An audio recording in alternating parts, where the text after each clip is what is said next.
town na to. Kasi meron sila lahat dyan, immigration, lahat meron sila. Kaya halika, samahan niyo ako, pupunta ako doon.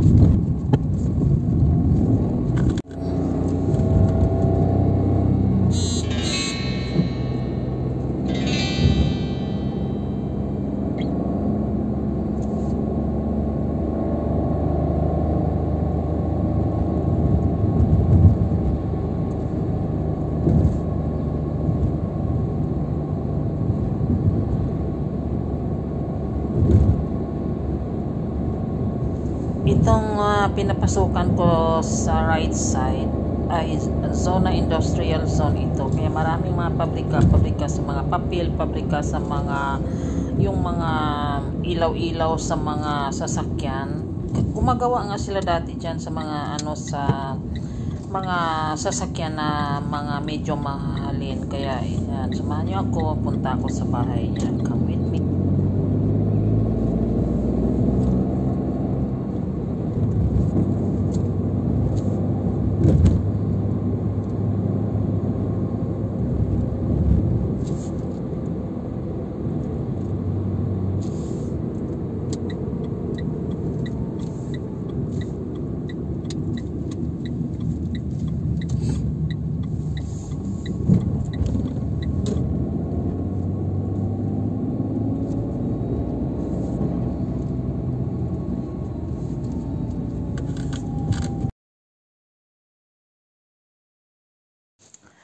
Kaya, nandito na kami sa sentro, tapos na kaming kumain sa bahay nila. Hapunan ito. Kaya ito, nag-ikot kami dito sa sentro, naglakad-lakad kasi sobrang busog. Ito yung sentro ng Tolmedso. Ilang beses ko na rin itong pinakita sa vlog ko last year o 2 years ago. Kaya, hayaan mo na lang, na lang natin. Ulit-ulitin na lang natin baka yung iba hindi pa nila nakita itong sentro sa Tolmezzo del Friuli ito sa probinsya sa Northeast Italy.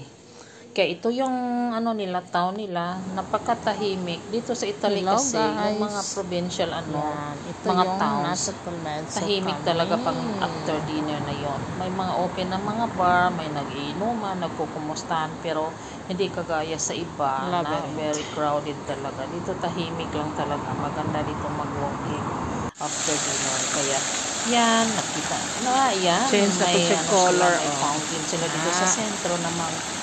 Yung ng kulay effect ba sa light, green, kaya mag-change siya ng kulay. Kaya para kami mga bata na dayon.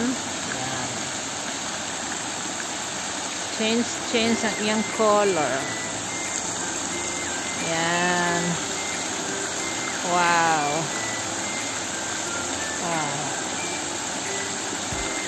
Uy, kanindot.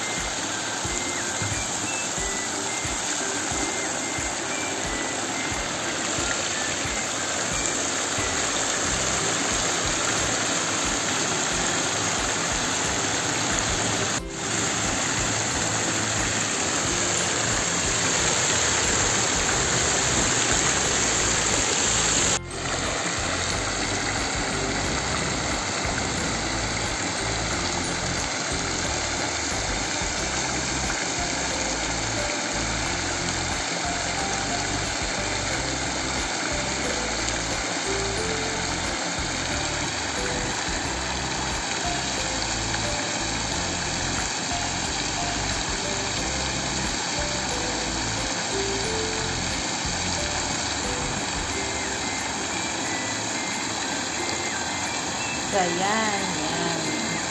Medyo, kahit matanda na kami, na-enjoy din kami na noon dito sa colors niya na mag-change. Kaya, saka maganda ang panahon, hindi na malapit, hindi ka na yan. Kami, titil na time, parang mga bata.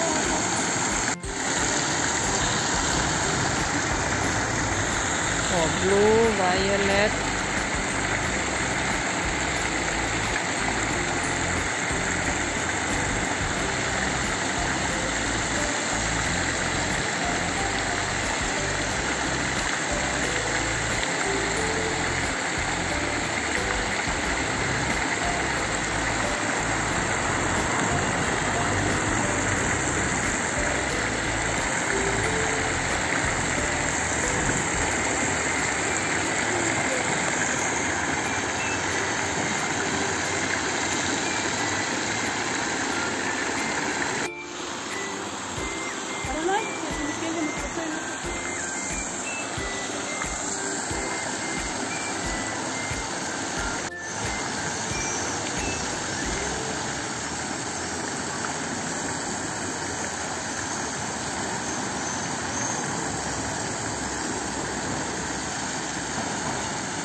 Kanindot, ano yung Bulacan, no?